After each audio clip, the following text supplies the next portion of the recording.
Hello, I'm Joseph Rescigno, and in this particular video, I'd like to talk about something I call expressive leaps. What is that? Well, those are intervals or leaps of a seventh, an octave, a ninth.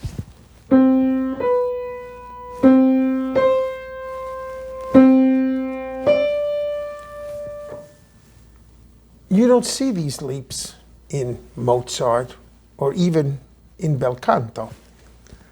It's something you find in later Romantic music and early 20th century music. And it implies certain things, at least for me.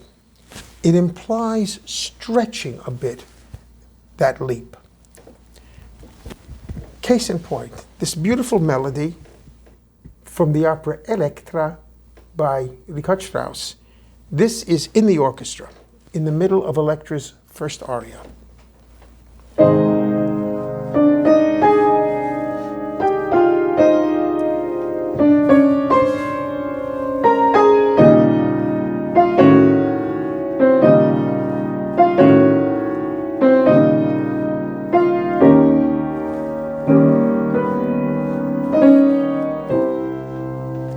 Okay, I played this straight, no rubato.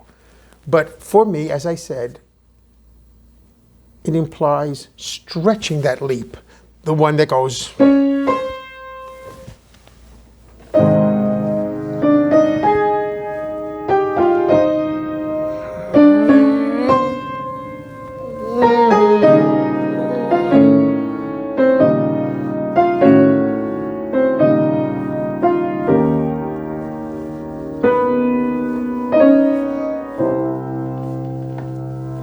Now,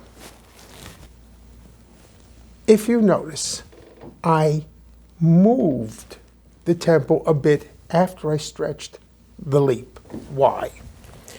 This is something called rubato. What does that mean? Well, it comes from the Italian verb rubare, to steal. But this theft has a sort of musical social contract that goes along with it. When you steal something, when you stretch something and take some of that time, you have to give it back afterwards so that you're not stuck in a much slower tempo. Here's a case in point. The end of the great aria Un bel di Vedremo from the opera Madame Butterfly by Puccini. She goes, it ends on a high note. It ends on the word, I'll wait.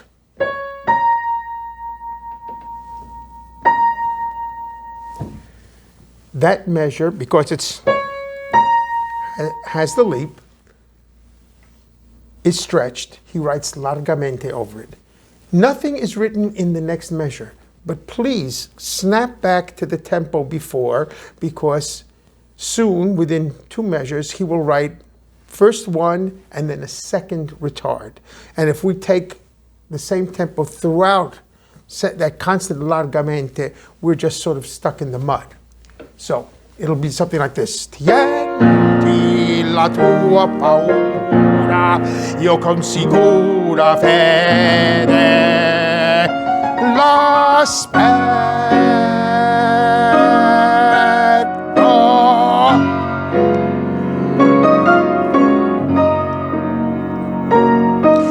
Retard.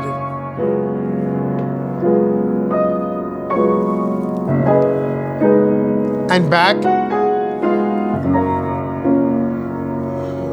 And the second one.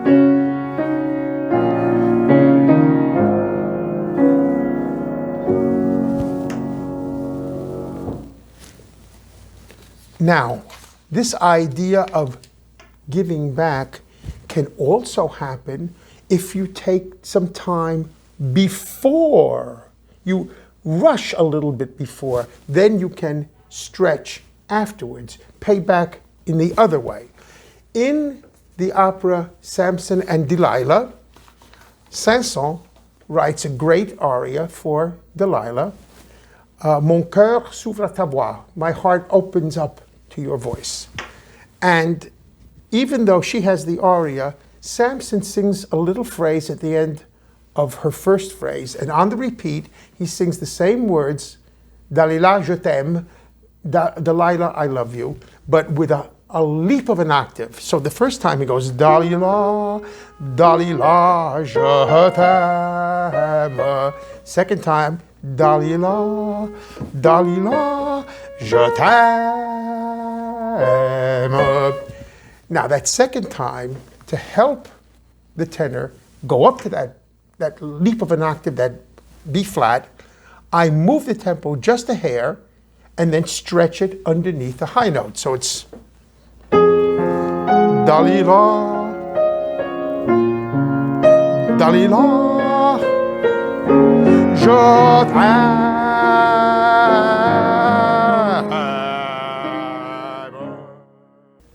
Well, we've seen how these expressive leaps can indicate what is the top of a phrase by stretching them and compensating then with a slightly faster tempo, either right before the stretch or right after the stretch. We can help a singer through a difficult passage. In addition, and more important for the conductor, they can help us find what the top of a scene is, or what the top of an act is, or in some cases, what is the climactic moment of an entire opera. I'm thinking particularly of the end of Wagner's Die Walküre, Wotan's farewell aria, followed by the magic fire music. In this 15-minute sequence, there is a passage just for the orchestra, approximately 2/3 of the way through the aria. In this passage, the entire mood of the aria is summarized. He says he looks at his daughter, and just with his eyes, maybe by holding her, he says a final goodbye. Sometimes he puts her on the rock. What is important is it is the final farewell of Wotan to his favorite daughter. Now, within this passage, there is a 5-measure sequence that somewhere at the beginning or at the middle, somewhere in the sequence is the climactic moment. But where is it? In the orchestra score, Wagner writes a rather interesting dynamic. He writes fortissimo, 2 Fs, in the first measure. 2 measures later, he repeats 2 Fs. And in the 5th measure, that is 2 measures after that, he writes 2 Fs. And only in the 6th measure does he begin a long diminuendo of 9 measures down to pianissimo. Why would he just keep repeating the same dynamic of 2 Fs? Well, there is a piano reduction from 1900 prepared by the great Wagnerian conductor Felix Mottl. Who was he?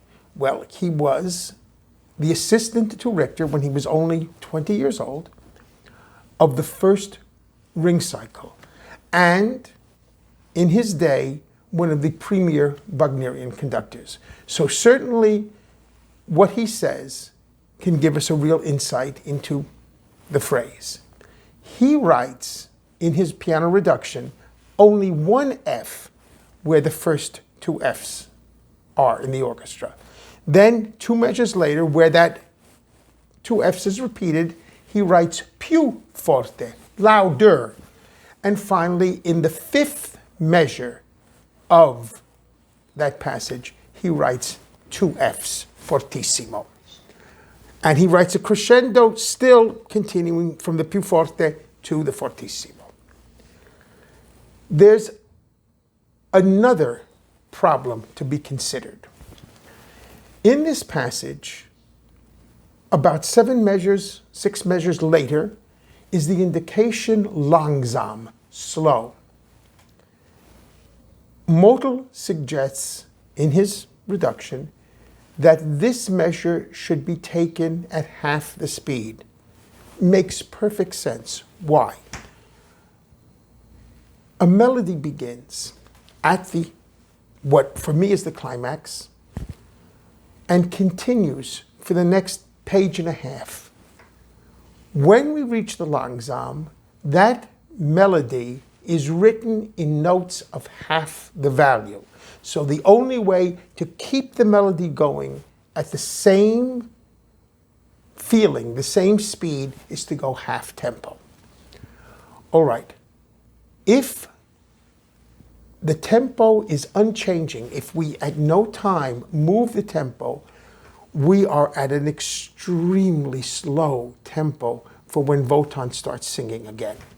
Remember, this man has been, for the most part, on stage, except for the one scene in Act 2, for almost 3 hours.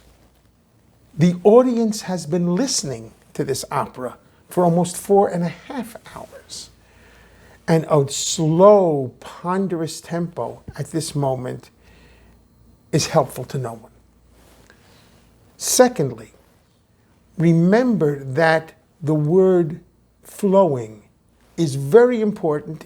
When we see in Italian indications, we see the word scorrevole, flowing, very frequently. In German, we see fließend, in sometimes an indication in a Mahler symphony or in a Strauss opera. The music should flow. And Wagner was a great believer in this. So if we do our rule of stretching the largest interval, which in this case is a ninth, we compensate by moving the music afterwards and arriving when we have to have the tempo at a speed that is flowing and singable for the baritone. I will point out one final thing. Where Motel writes forte, it gives us still 5 measures of a fairly slow tempo to go from forte to fortissimo. Hard to distinguish. So I do one more thing. I drop the dynamic back, all the way back to piano. This was a technique that Wagner used elsewhere, most famously in Isolde's final aria in the opera Tristan und Isolde.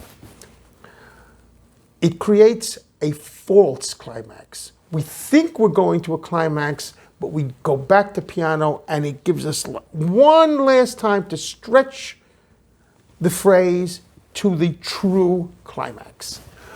I will point out, as when I'm playing through it, where the piano is, where the crescendo is, and where the faster at the climax, faster tempo is.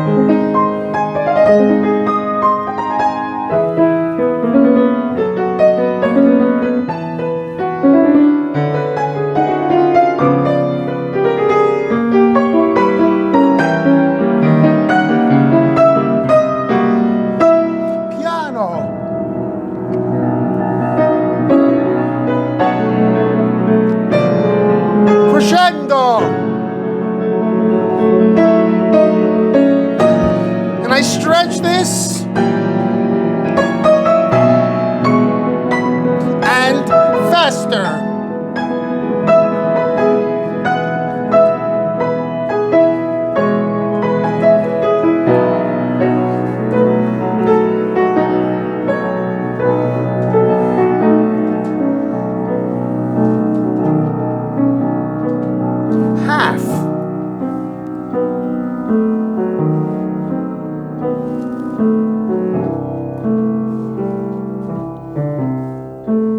and Wotan enters. So we see the long arch of the phrase. We see how we use this wonderful ninth as a point to stretch, leading into the climax of the phrase and solving the problem of a singable tempo for Wotan. Well, for a more extended discussion of this entire scene, Wotan's farewell aria, and the magic fire music that follows. A scene that is about 15 minutes long. It's in my book. A discussion of the entire scene is just too much for a video of this length. Again, thank you for listening. Please subscribe to this channel and share it with those you think would be very interested. Thank you.